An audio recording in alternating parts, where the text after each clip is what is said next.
Innal hamdalillah nahmaduhu wa nasta'inuhu wa nastaghfiruh wa na'udzu billahi min shururi anfusina wa min sayyiati a'malina wa man yahdihillahu fala mudilla lahu wa man yudlil fala hadiya lahu. Asyhadu an la ilaha illallah wa asyhadu anna Muhammadan abduhu wa rasuluh. Allahumma salli wa sallim ala sayyidina Muhammad wa ala alihi wa ashabihi wa man tabi'ahum bi ihsanin ila yaumiddin. Qala Allah ta'ala fil Qur'anil Karim, a'udzu billahi minasy syaithanir rajim. Ya ayyuhalladzina amanu taqullaha haqqa tuqatih wa la tamutunna illa wa antum muslimun.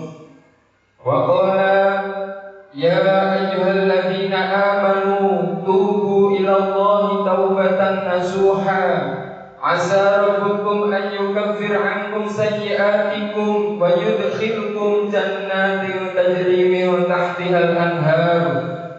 Sadaqallahul azim. Ma'asyiral muslimin, jamaah salat Jumat rahimakumullah. Puji dan syukur marilah kita sama-sama panjatkan kehadirat Allah Subhanahu wa taala. Alhamdulillah, berkat limpahan rahmat, hidayah dan inayahnya, kita masih mendapatkan nikmat iman dan nikmat Islam. Selanjutnya, salawat dan salam semoga tercurah kepada baginda Nabi besar Muhammad sallallahu alaihi wasallam yang merupakan sosok luar biasa karena sudah mengantarkan kita mendapatkan berbagai macam nikmat, terutama nikmat iman dan nikmat Islam. Semoga kita juga tercatat sebagai umat yang senantiasa berusaha menjalankan ajarannya dan meneladani budi pekertinya. Amin ya rabbal alamin. Ma'asyiral muslimin, jamaah salat Jumat rahimakumullah.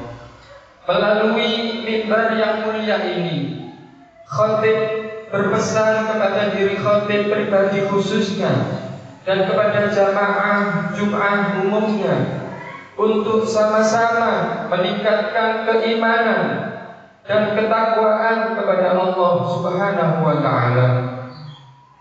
Iman dan takwa kita buktikan dengan menjalankan perintahnya dan menjauhi semua larangannya. Ma'asyiral muslimin rahimakumullah.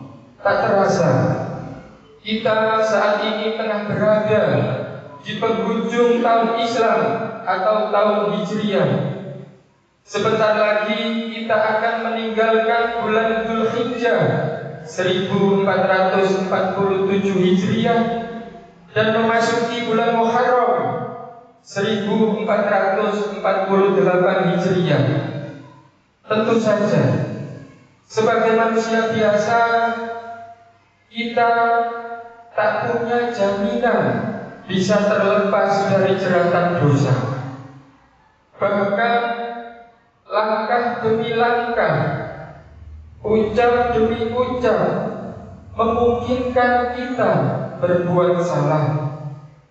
Terkadang kita punya maksud baik, namun nyatanya orang lain tersinggung dengan ucapan maupun sikap kita. Terkadang kita tidak berbuat apa-apa, namun faktanya ada yang salah paham dengan kita. Oleh karena itu, di momen akhir tahun 1447 Hijriah ini, kita manfaatkan untuk merenung sejenak tentang kesalahan yang telah kita perbuat, baik sengaja maupun tidak sengaja. Jika kita telah menyadari semua kesalahan, maka kita harus ingat bahwa sebanyak apapun dosa kita, ampunan Allah Subhanahu wa ta'ala jauh lebih besar. Seluas apapun dosa kita, masih luas rahmatnya Allah Subhanahu wa ta'ala. Allah berfirman dalam Al-Quran surat Yusuf ayat 87, "Wala tay'asu min rauhillah, innahu la yai'asu min rauhillahi illal qaumul kafirun." Dan janganlah kamu berputus asa dari rahmat Allah. Sesungguhnya tiada berputus asa dari rahmat Allah melainkan kaum kafir. Ma'asyiral muslimin, jamaah Jumat rahimakumullah. Atas segala dosa yang telah kita perbuat, maka Allah Subhanahu wa ta'ala telah memerintahkan kita untuk bertaubat. Sebagaimana surat At-Tahrim ayat 8, "Ya ayyuhalladzina amanu tubu ilallahi taubatan nasuha." Wahai orang-orang yang beriman, bertaubatlah kepada Allah dengan taubat nasuha atau taubat yang semurni-murninya.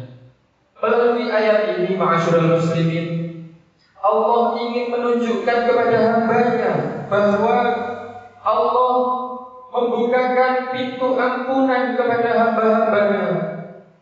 Sebab tidak mungkin rasanya jika Allah memerintahkan hamba-Nya bertaubat sementara Allah menutup pintu ampunan. Adapun maksud dengan taubatan nasuha adalah taubat yang dijalankan dengan semaksimal mungkin. Artinya tidak setengah-setengah atau tidak sekadar main-main.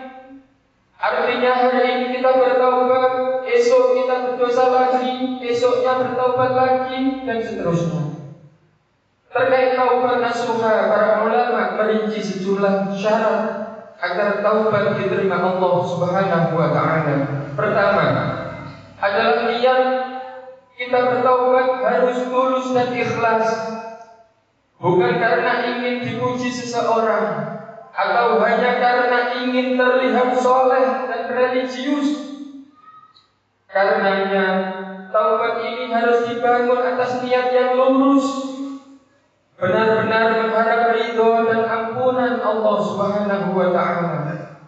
Kedua, menyesali perbuatan dosa yang telah dilakukan.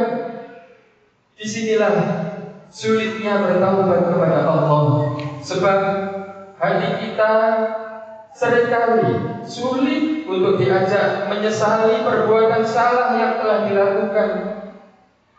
Bagaimana kita akan taubat bersungguh-sungguh jika hati kita tak menyesal atau tidak mengakui kesalahan?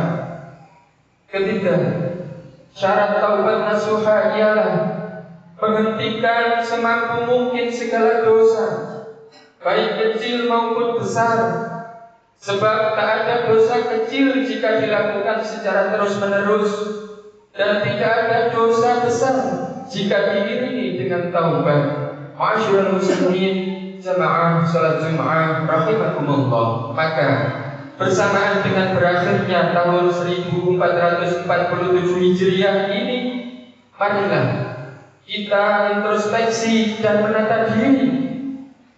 Marilah bersihkan diri, jernihkan hati dengan bertaubat.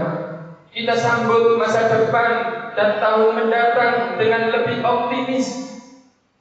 Insya Allah, dengan bertaubat dan berusaha kembali kepada tuntunan Allah, jiwa, akal, keturunan, dan harta kita akan lebih terjaga dan hidup lebih tertata. Demikian khutbah singkat yang dapat khotib sampaikan.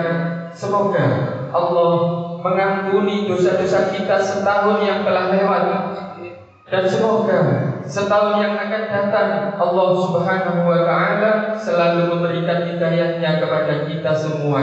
Amin, amin, ya rabbal alamin. Barakallahu li wa lakum fil Qur'anil 'azim wa nafa'ani wa iyyakum bima fihi minal ayati wa dzikril hakim wa taqabbalallahu minni wa minkum tilawatahu innahu huwas sami'ul 'alim. Aqulu qawli hadza wa astaghfirullahal 'azim li wa lakum wa li sa'iril muslimina wal muslimat fastaghfiruhu innahu huwal ghafurur rahim.